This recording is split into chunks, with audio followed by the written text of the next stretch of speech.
फटाक 30 सेकंड में हर खबर आप तक। डाउनलोड कीजिए तक ऐप, लिंक डिस्क्रिप्शन में।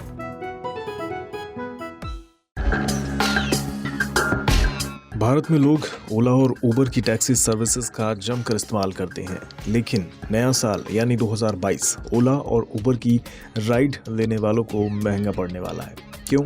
क्योंकि 1 जनवरी से कई चीज़ों और सर्विसेज पर टैक्स यानी जीएसटी बढ़ने वाला है।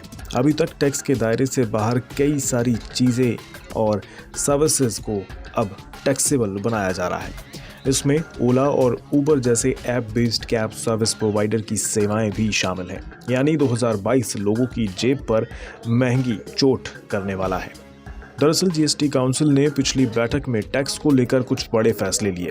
इनमें 1000 रुपये से कम के रेडीमेड कपड़ों और जूतों पर जीएसटी की दर 5% से बढ़ाकर 12% कर दी गई। वहीं ऑनलाइन फूड ऑर्डर पर अब रेस्टोरेंट की बजाय डिलीवरी सर्विस प्रोवाइडर से ही टैक्स वसूला जाएगा। इसके अलावा अब app based cab service provider के माध्यम से बुक किए गए ऑटो के किराए पर भी जीएसटी लगाने का फैसला किया गया है। आपको बता दें, अभी तक रेडियो टैक्सी पर जीएसटी लगता आ रहा था। इसके दायरे में मीटर और जीपीएस एनेबल्ड टैक्सी आते थे।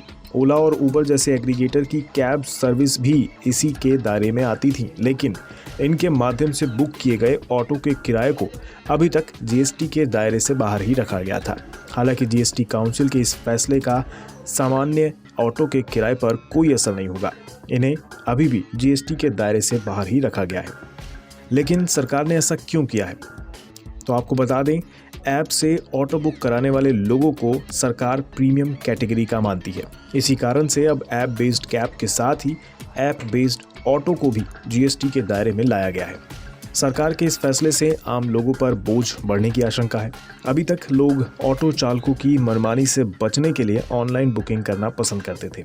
अब ये सुविधा 5% महंगी होने जा रही है।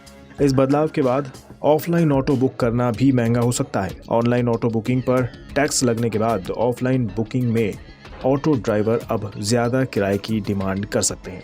यानी नया साल महंगाई की दोहरी मार के साथ आ रहा है।